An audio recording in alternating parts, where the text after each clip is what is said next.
From old country bumpkin to master swordsman, एक comedy action fantasy anime जिसे IMDb की तरफ से 6.8 की रेटिंग्स मिली है।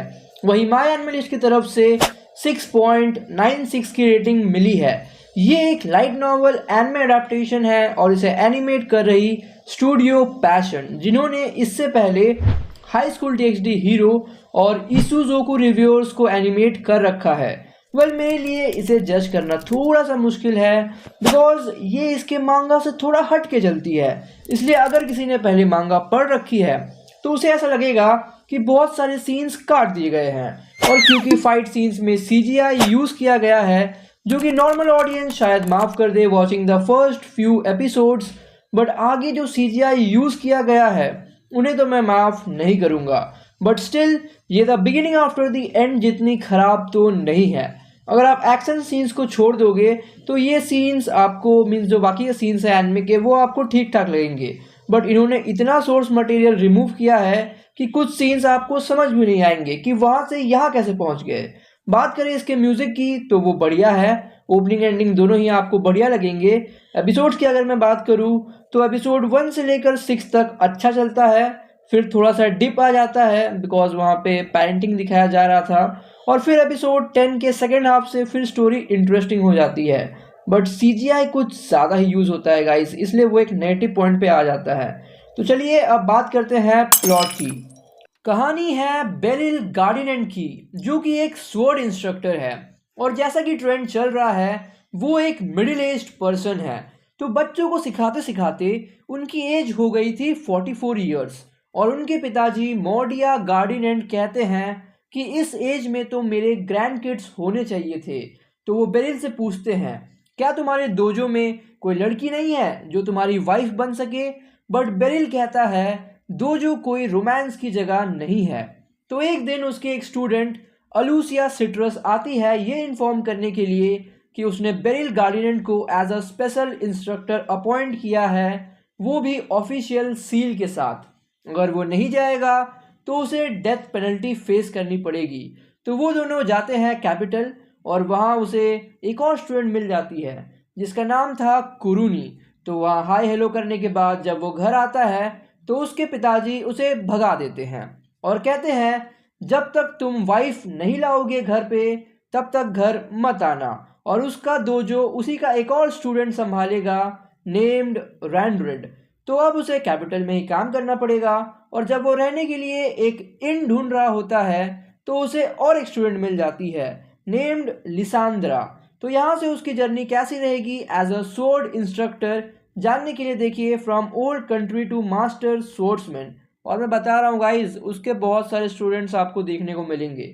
बट जाने से पहले दो और रिकमेंडेशन, गाचियाकुता और the fragrant flower blooms with dignity. तो चलिए अब आते हैं ओवरऑल रिव्यू पर। नूब्स के लिए ऑर्डिनरी, जनरल ऑडियंस के लिए one time watch, pro audience के लिए मांगा इज बेटर, रिव्यूअर्स के लिए पासेबल, और मेरी तरफ से भी मांगा इज बेटर।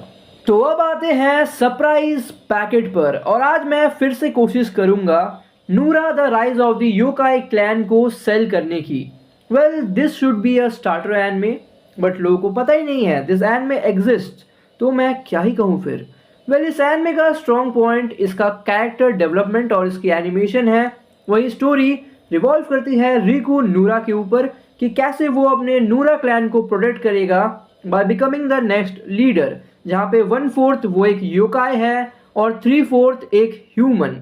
तो लास्ट टाइम हमने एपिसोड 7 तक बात की थी, और आज हम बात करेंगे episode 8 to 9 which will conclude Gyuki arc, जो कि एपिसोड 3 से लेकर 9 तक चलती है। तो एपिसोड 8 में रिकू अपने नाइट फॉर्म में ग्यूकी से मिलने जाता है, questioning why he wants to kill him. वहीं उस सवाल को इग्नोर मारते हुए ग्यूकी उससे पूछता है क्या तुम्हारे डे फॉर्म को नाइट फॉर्म के बारे में पता है, और फिर उसका जवाब देते हुए दोनों में फाइट चालू हो जाती है। और उसी के साथ हमें ग्यूकी की बैक स्टोरी देखने को मिलती है कि पहले वो भी एक ह्यूमन था और उसका नाम था उमेवा कामारू। 7 साल में ही उसके पिताजी की मौत हो जाती है और सारी रिस्पॉन्सिबिलिटीज उसी के ऊपर आ जाती है, और उस पर वो मेहनत भी करता है। वो एक स्कॉलर बनना चाहता था और वो बन भी जाता, बट जब वो 12 साल का था उसकी मम्मी बीमार पड़ गई और जब वो उनसे मिलने गया तो दो योकाई उसे माउंट नजीरी में ले जाकर बेवकूफ़ बना देते हैं और वहाँ उसे पता चलता है कि एक योकाई ने उसकी माताजी को खा लिया था जिसका नाम था ग्यूकी। तो उस योकाई को मार के ही उमेवा कामुरा ने उसी का नाम ले लिया एज ग्यूकी और तब से उसका भगवान और पूरी दुनिया से भरोसा उठ गया था और वो एक डीमन बन गया। तो ग्यूकी उसके बाद अपना एक क्लैन बना लेता है और जब उसकी फाइट होती है नूरा क्लैन से तो वो हार जाता है। Impressed by his fighting skills नुराई यॉन उसे 2 दिन का टाइम देता है to decide if he wants to become his ally और वो उनका एलाय बन भी जाता है। एपिसोड 9 में रिकू ग्यूकी को हरा देता है और उसी वक्त सानबा गारासू कंसिस्टिंग ऑफ कुरोमारू तोसाकामारू और सासामी भी वहां आ जाते हैं। तो हारने के बाद ग्यूकी अपने आप को मारने ही वाला होता है कि रिकू उसका ब्लेड तोड़ देता है और कहता है कि इतने सिंपल से मैटर के लिए तुम्हें अपनी जान गंवाने की ज़रूरत नहीं और वो उसे माफ़ कर देता है।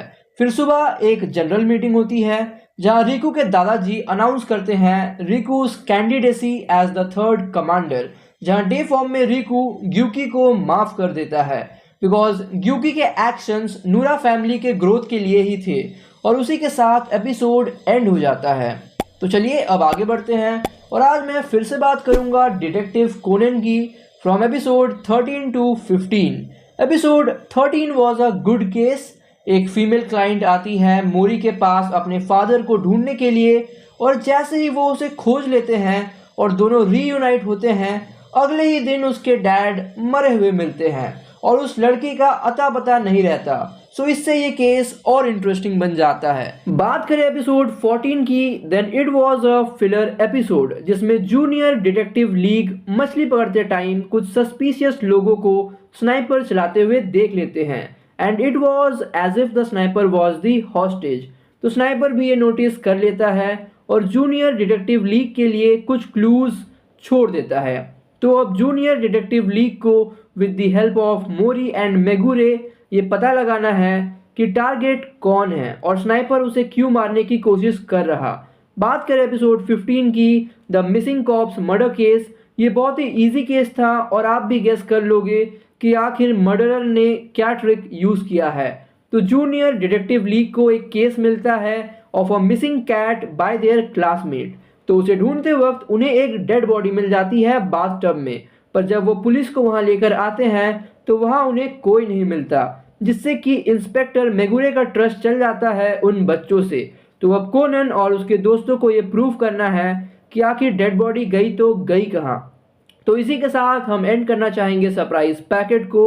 उम्मीद है कि आपको ये वीडियो पसंद आई हो और आपसे जल्दी मुलाकात होगी एक नए वीडियो के साथ। Till then take care and goodbye. By the way guys, क्या आपको शॉर्ट्स पसंद आ रहे हैं? कमेंट करके ज़रूर बताना।